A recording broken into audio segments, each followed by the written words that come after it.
Salut à tous, très content de te retrouver aujourd'hui pour une nouvelle vidéo sur ma chaîne. On débute cette semaine sur Bitcoin. On a pas mal de choses à se dire. On est venu chercher des poches de liquidité qu'on avait abordées la semaine dernière, donc des zones de rebond potentiel. On débute cette semaine vraiment avec des signaux qui sont plutôt positifs. On aimerait bien que ça soit conforté par des données macroéconomiques plutôt confortables cette semaine, donc on en aura en milieu de semaine où je referai une vidéo pour mettre à jour cette analyse technique.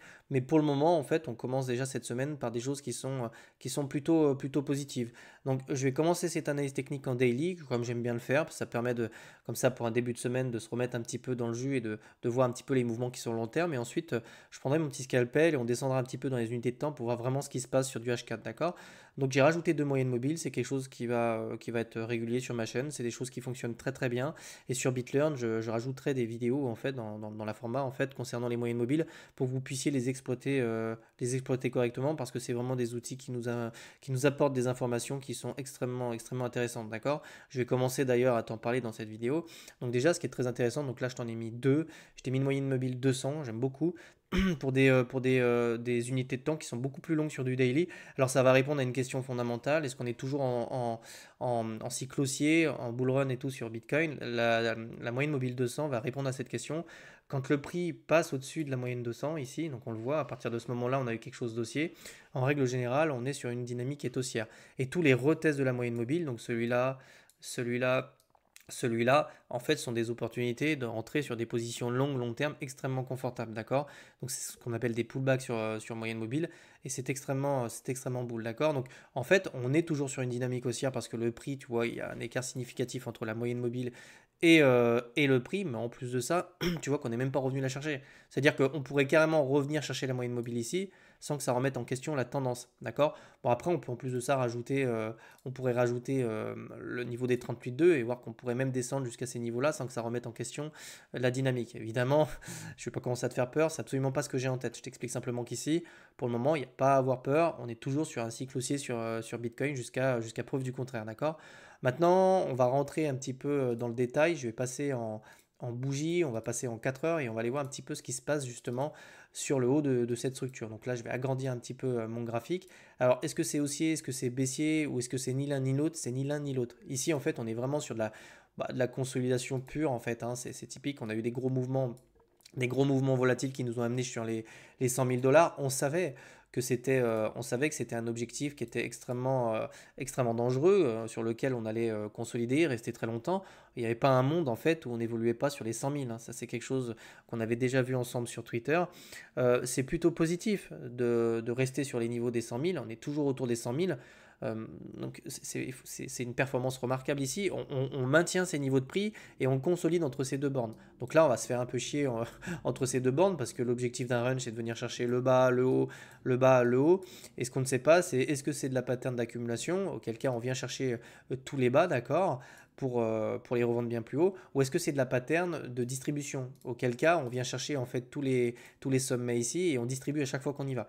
Ça, pour l'instant, on ne le sait pas encore. Il va falloir attendre un petit peu. En tout cas, moi j'envisage très fortement un retour autour des 111 000 dollars. Je vais te montrer tout de suite pourquoi. Mais ici, je m'attends en fait à ce qu'on regagne assez rapidement ces niveaux-là et à ce qu'on se fasse de nouveau rejeter. D'accord? Alors à partir de là, on va commencer à spéculer. Alors ça, c'était une conviction basée sur mon analyse technique. On reviendra chercher les 111 000 pour des raisons qui sont évidentes que je vais te montrer tout de suite. On va passer sur 3 mois. On a un énorme intérêt en fait à venir les chercher. On les voit ici. Est-ce que si je descends en un mois, on les voit plus? Qu'on a vraiment des grosses poches, on les voit ici, tu vois. Donc là, il n'y a pas un monde où on ne vient pas chercher tout ça, hein. Pour moi, là, on est en train de construire le mouvement qui va nous emmener chercher les 111 000. J'aurais vraiment tendance à te mettre en garde quand on va revenir les 111 000. Alors, soit tu peux, alors attention, pas conseil en investissement, évidemment, j'en fais pas, mais si tu reviens chercher les 111 000 et que tu as peur sur le marché, etc., et que tu as du BTC, évidemment, je te parle du BTC, prendre un peu de cash, c'est une solution ici, d'accord? Parce que si on se fait rejeter une troisième fois sur ces niveaux-là, ça va ressembler quand même à de la distrib. Je te dis pas qu'on a un top de marché définitif ou quoi que ce soit, c'est absolument pas ce que je te dis. Ici, on est venu chercher le sommet. Si on revient ici chercher le sommet avec un rejet assez fort sur les 111 000, on s'expose derrière quand même à un retracement pour revenir visiter le bas du range. Bon, ça, c'est de la spéculation. C'est ce qu'on voit très souvent sur de la distribution. Alors souvent, ça peut être de la distribution en vue de réaccumuler sous des lots, etc. Peu importe. Mais en tout cas, ici, sur les 111 000, le scénario qu'on aimerait vraiment, vraiment voir, c'est venir chercher les 111 000. On sera rejeté quoi qu'il arrive parce qu'on a des poches assez fortes, mais c'est essayer de maintenir en fait les niveaux autour des 106 000. D'accord. Si on arrive à consolider au-dessus de ce range, c'est gagné, on ira chercher des niveaux qui seront bien plus hauts, d'accord. Mais méfie-toi en fait du troisième rejet qui pourrait nous ramener plus bas, ok. Pour l'instant, on n'en est pas là. Je préfère te préparer à ça parce que c'est ce que j'ai quand même en tête. Maintenant, on va vraiment aborder la structure qui est ici, qui est une structure plutôt haussière en réalité. Donc, je vais t'expliquer pourquoi. On va descendre dedans, entrer dans le détail. Alors on est venu, alors ici en fait on a vraiment cette mèche de liquidité, tu sais c'est toutes les liquidations qu'on a eues sur pas mal d'altcoins, je pense à Ether aussi qui était venu chercher les 2000 $, donc c'était cette mèche là, on voit que sur MACD on est venu chercher des niveaux d'intérêt extrêmement bas, donc ça c'est une dynamique qui était baissière, d'accord. Et ce qu'on voit ici en fait c'est que sur MACD on repasse quasiment pas dans le rouge, donc ça peut nous donner une information. C'est qu'ici, il y a quand même une pression, il y a quand même une pression à l'achat qui se fait sur ces niveaux-là. D'ailleurs, on pourrait même y voir, certains pourraient même y voir peut-être une divergence haussière. On le voit, on a quelque chose qui fait des plus bas sur le cours, on a un RSI qui contracte comme ça. On voit, on a une moyenne mobile qui vient vraiment se contracter avec le RSI, qui est vraiment, tu vois, qui s'entrelace comme ça nous montre qu'il y a quand même une tension sur le prix. Ici, on voit que c'est ravalé, on a vraiment beaucoup d'achats.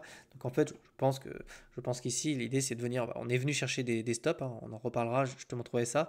Mais l'idée c'est de passer au-dessus de la moyenne mobile qui est rouge ici. Alors, en règle générale, sur les dynamiques qui sont baissières, quand on commence à s'affranchir de la moyenne mobile, donc tu vois, on vient la chercher, on se fait rejeter, on se fait rejeter, on se fait rejeter, on se fait rejeter, d'accord.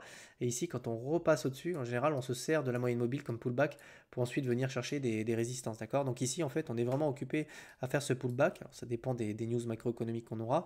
Mais l'idée ici, c'est de s'en affranchir avec le pullback pour venir chercher en fait toutes les résistances qui sont plus haut. D'accord. Et je pense qu'une fois qu'on va pouvoir s'en affranchir, on a vraiment des intérêts. Bah, on a des intérêts qui se situent ici autour des 101 000 $, d'accord. Vous avez des intérêts qui se situent autour des 106 000, d'accord.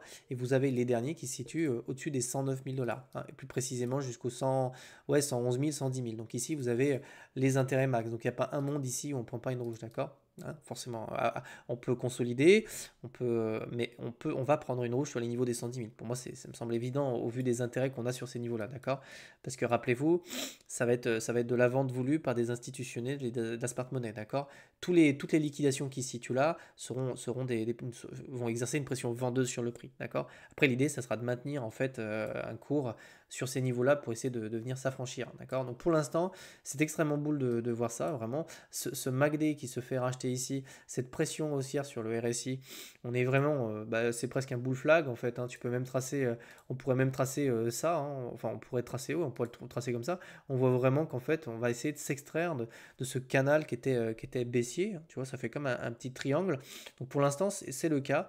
Alors il nous faut un petit peu plus de momentum, mais les données ici techniques sont ici. D'ailleurs, extrêmement intéressant, on est vraiment, alors ceux qui tradent avec les fair value gap ou les zones OTE, etc., bon, tout ça, je laisse à votre appréciation. On diront qu'on est venu chercher cette zone-là. En réalité, on est juste venu chercher une zone extrêmement intéressante durant laquelle on a eu des achats massifs. Excusez-moi, je suis un peu malade.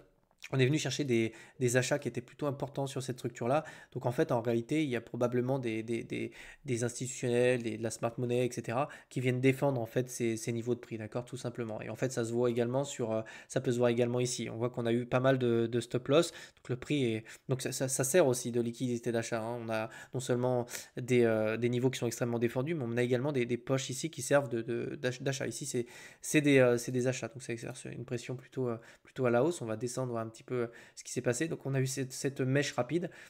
C'est pareil, hein, c'est très souvent, je vous le dis sur BitLearn également, vous avez souvent des longues sous support. Et là, on est vraiment venu casser cette localisation-là. On est venu taper dans les poches ici, précisément celle-ci. On n'est pas venu chercher plus bas et on a rapidement eu une réaction haussière. Pour l'instant, j'ai plutôt l'impression qu'on va venir chercher en fait maintenant toutes les liquidations qui se situent au nord. On a quand même pas mal liquidé, d'accord, ici. Donc c'est extrêmement intéressant de voir on a plutôt des signaux de reprise également sur la chart, hein. Ça c'est très sympa.